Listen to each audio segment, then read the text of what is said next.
Politique provinciale maintenant. Le bras de fer se poursuit entre Québec et les médecins. Le ministre de la Santé, Christian Dubé, a fait le point un petit peu plus tôt aujourd'hui. Il n'a pas l'intention de retirer son projet de loi sur la rémunération. Et Jean-François, il accuse aussi les deux fédérations de médecins de ne pas collaborer. Oui, en fait, les négociations sont au ralenti, mais elles continuent sur la place publique. C'est un peu ce qu'on a eu droit ce matin. Donc, Christian Dubé qui, contrairement à ce que demandent les médecins, refuse de retirer ce projet de loi 106 qui demande, entre autres, là, à ce que 25 de la rémunération des médecins soit, en fait, selon les performances.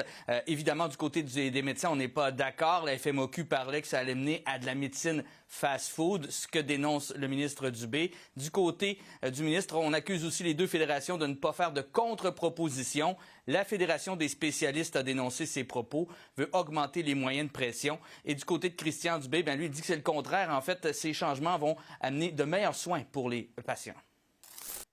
Si c'est un patient qui a un besoin, est-ce que la rémunération que vous avez peut tenir compte justement qu'une personne peut avoir un problème plus complexe qu'un autre?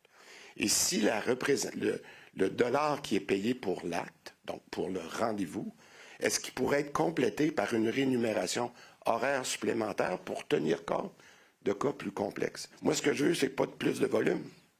Tout ce que je veux, c'est plus des rendez-vous de qualité.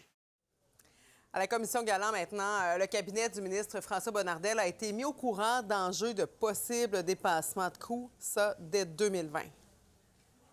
Oui, c'est un attaché de François Bonnardel, Alain Généreux, qui témoignait aujourd'hui. On a appris qu'entre 2020 et 2022, il y a eu plusieurs indices comme quoi il pouvait y avoir des problèmes avec le coût du projet, également des retards, notamment en 2020, en juin. Il a appris qu'il y avait des incidences financières possibles. Il a appris que le projet était rendu à 682 millions en janvier 2021. Il posait des questions, mais il disait que tout le temps, du côté de la SAC, on disait que tout était en ordre.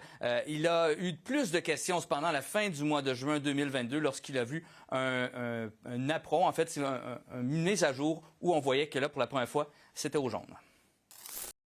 C'est sûr que j'ai eu des discussions, mais je ne peux pas me souvenir si c'est dans la rencontre, si c'est par courriel. Je n'ai pas retracé de courriel, par téléphone. C'est-tu avec M. Marcellet directement? C'est-tu avec Dave?